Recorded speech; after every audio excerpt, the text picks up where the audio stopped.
In today's video, we are going to understand what corrupt practices are under the Representation of People Act 1951. This topic helps us understand how elections in India are supposed to stay free and fair. So first, what do we mean by corrupt practices?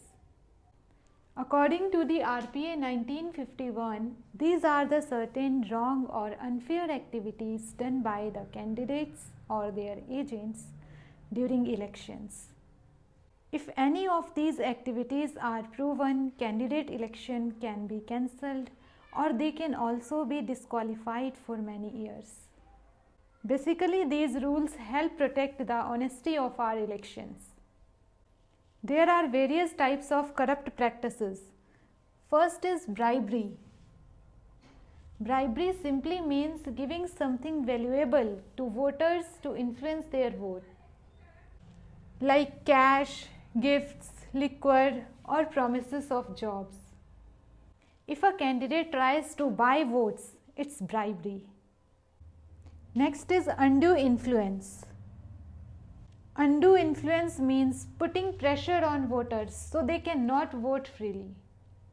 This could be threatening someone, intimidating them, socially boycotting them, or using official powers to scare people. Basically, any kind of mental or physical pressure.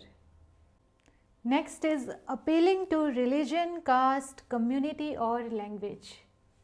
Appeals based on religion, caste, race, community, language. For example, vote for me because we belong to the same religion, we belong to the same caste, or we speak same language.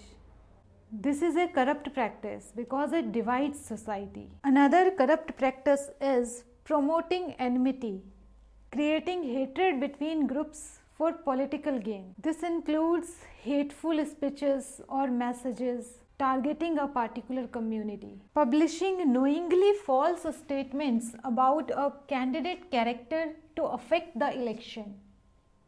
Criticism is allowed, but knowingly spreading lies is not. Next corrupt practice is hiring or procuring vehicles for transporting voters beyond permitted limits. Next is exceeding election expenditure limit. There is a spending limit for elections. If a candidate spends more than the allowed limit, even indirectly, it becomes a corrupt practice.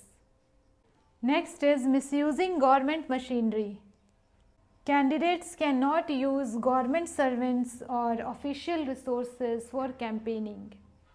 For example, using police, government vehicles, or government buildings for election work. This creates an unfair advantage. Next is booth capturing. This is one of the most serious crimes. Capturing a polling booth by force, stopping voters from voting, tampering with voting machines or ballot boxes.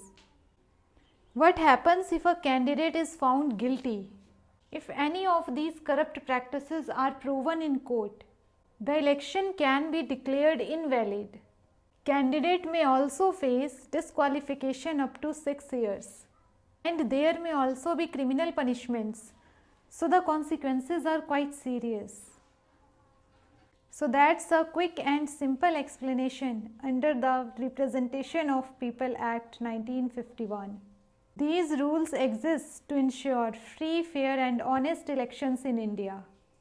But of course, implementing them in real life is still a big challenge.